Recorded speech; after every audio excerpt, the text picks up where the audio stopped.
নমস্কাৰ এই মুহূৰ্তত অৰুণোদয় 3.0 আঁচনিলৈ দিবলৈ ওলাইছো ডাঙৰ খবৰ।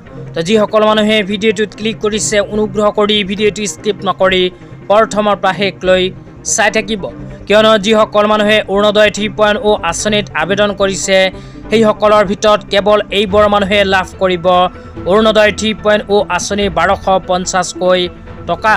তো কোনবোৰ মানুহে লাভ কৰিব সবিস্তাৰে জানিবলৈ অনুগ্ৰহ কৰি ভিডিঅ'টো স্কিপ নকৰি প্ৰথমৰ পৰা শেষলৈ চাই থাকিব। লগতে মোৰ চেনেলত নতুন হ'লে প্লিজ চেনেলটো ছাবস্ক্ৰাইব কৰি মোৰ লগত থাকিব আৰু ভিডিঅ'টো শ্বেয়াৰ কৰি দিব। তলত থকা শ্বেয়াৰ অপশ্যনত ক্লিক কৰি ভিডিঅ'টো এতিয়াই শ্বেয়াৰ কৰি দিয়ক। তো বলক ভিডিঅ'টো আৰম্ভ কৰি এই বিষয়ত আমি বিস্তাৰিত জানি লওঁ। তো আপোনালোকে মোবাইল স্ক্ৰীনত চাব পাৰিছে অসম চৰকাৰে অৰুণোদয় 3.0 আঁচনিলৈ এনেকৈ এখন আপডেট আগতীয়াকৈ প্ৰদান কৰিছে। তো ইয়াতে কি উল্লেখ কৰা হৈছে কোনবোৰ মানুহে অৰুণোদয় 3.0 আঁচনিৰ 1250কৈ টকা লাভ কৰিব হে আপোনালোকক জনাই দিছোঁ। অনুগ্ৰহ কৰি ভিডিঅ'টো শ্বেয়াৰ কৰি দিব। তো ইয়াতে 1 নম্বৰত কৈছে পাৰ্মানেণ্ট ৰেচিডেণ্ট অফ আছাম। তো অৰুণোদয় 3.0 আঁচনি 1250কৈ টকা যদি পাব বিচাৰে তেন্তে অসমৰ স্থায়ী বাসিন্দা হ'ব লাগিব। 2 নম্বৰত কৈছে ভেলিড আধাৰ চিডেড ৰেচন কাৰ্ড হোল্ডাৰ। লগতে 2 নম্বৰত কৈছে আধাৰ কাৰ্ডৰ লগত ৰেচন কাৰ্ড লিংক থকা হিতাধিকাৰী হ'ব লাগিব। 3 নম্বৰত কৈছে adult women 18+ years from A household. 3 নম্বৰত কোৱা অনুযায়ী যিসমূহ পৰিয়ালত 18 বছৰতকৈ অধিক কোনো পুৰুষ সদস্য নাই, মহিলাৰ নেতৃত্বত পৰিয়ালখন চলে, সেইসমূহ পৰিয়ালেও অৰুণোদয় 3.0 আঁচনি টকা লাভ কৰিব। 4 নম্বৰত কৈছে উইড'জ আনমেৰিড ওমেন 45+ ডিভৰ্চ। তাৰপিছত কৈছে ডিচাৰ্টেড, ইয়াৰ লগতে ট্ৰান্সজেণ্ডাৰ ইণ্ডিভিজুৱেলসকলেও লাভ কৰিব টকা। 4 নম্বৰত কোৱা অনুযায়ী অবিবাহিত মহিলা যাৰ বয়স 45 বছৰতকৈ অধিক।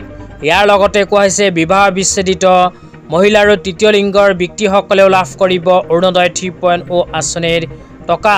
তাৰপিছত 5 নম্বৰত কৈছে দিব্যাংগজন ইণ্ডিভিজুৱেল। তো দিব্যাংগসকলেও অৰুণোদয় 3.0 আঁচনি 1250কৈ টকা লাভ কৰিব। তাৰপিছত কোৱা হৈছে এল্ডাৰলি অৰ ইনফাৰ্ম ওমেন। ইয়াৰ লগতে কোৱা হৈছে women from household where earners are disabled.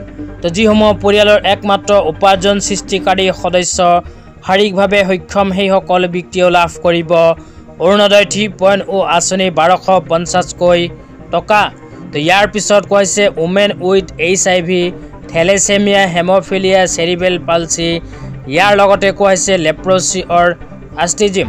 তো ইয়াতে কোনো যে যিসমূহ পৰিয়ালৰ কোনো সদস্য HIV, থেলেচেমিয়া, হেম'ফিলিয়া, কুষ্ঠৰোগ আদিত আক্ৰান্ত সেইসমূহ পৰিয়ালেও অৰুণোদয় 3.0 আঁচনিৰ 1250কৈ টকা পোৱাৰ বাবে যোগ্য।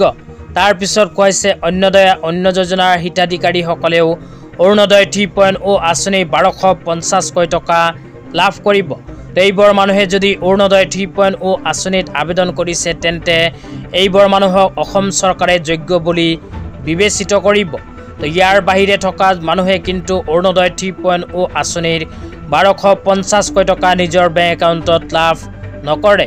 তো আজি ইমানেই। ভিডিঅ'টো চাই কেনে পালে নিশ্চয় এইটো ভিডিঅ'ৰ কমেণ্ট বক্সত কমেণ্ট কৰি জনাই দিব, লগতে ভিডিঅ'টো শ্বেয়াৰ কৰি দিব।